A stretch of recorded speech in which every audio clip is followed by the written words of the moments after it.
everyone, and welcome to another Finally Friday video. I'm going to be making a rather simple card this week, and it's going to be kind of a long horizontal card. So I've cut down my cardstock to a different size than usual. The way you're viewing it on the screen right now, it is 7 inches wide by 8.5 inches tall, and I've scored it at 3.5 inches in from the side. That makes it so when I fold it in half, the finished card size is 8.5 inches wide by 3.5 inches tall. I've got some pattern paper here from Making Memories. This is from their mistletoe collection.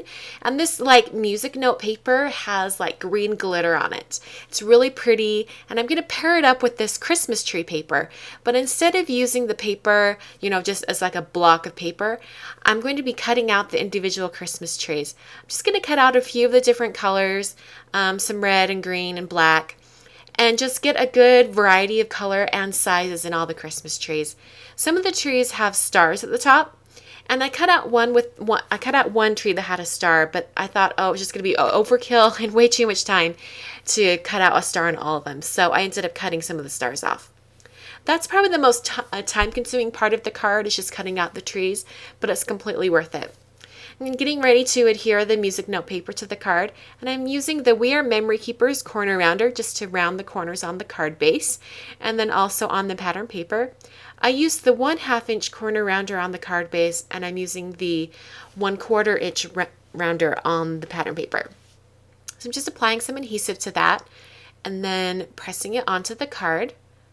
Now it's time to arrange the Christmas trees. And the way I'm doing this is I sort of want to create kind of like a paper piecing vignette of all the different trees. So I'm going to try to keep the colors, I don't want two greens right by each other. I don't want two blacks right by each other. I'm going to try to kind of spread them out. And I want sort of like a depth of field. So some of the trees will be behind others and there's going to be overlapping. Starting out adhering the trees to the card, and I'm going to be adhering the trees that I want in the back first. So I've applied adhesive straight to those, and I'm going to put it straight onto the card.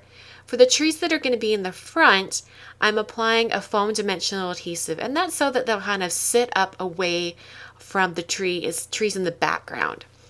So I'm just going to be arranging the trees on the card like this, using some Stampin' Dimensionals from Stampin' Up.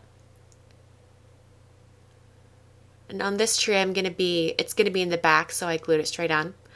I'm going to add some ribbon to the card now, and in order to do that, I'm going to be cutting a little slit in the fold of the card.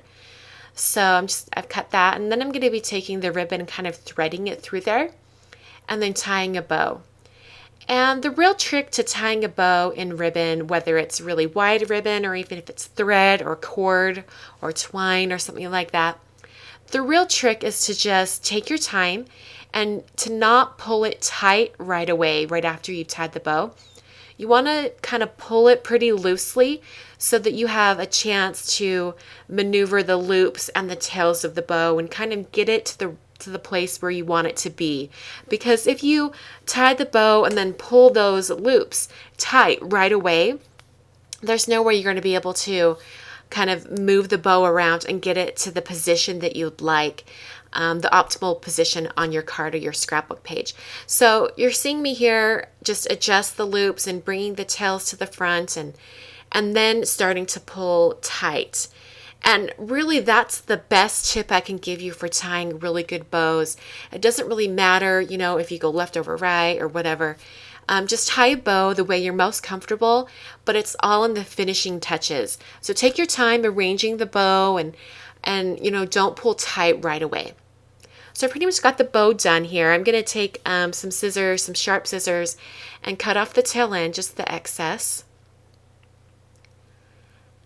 And cut off the other side too. And that pretty much finishes the card for this week.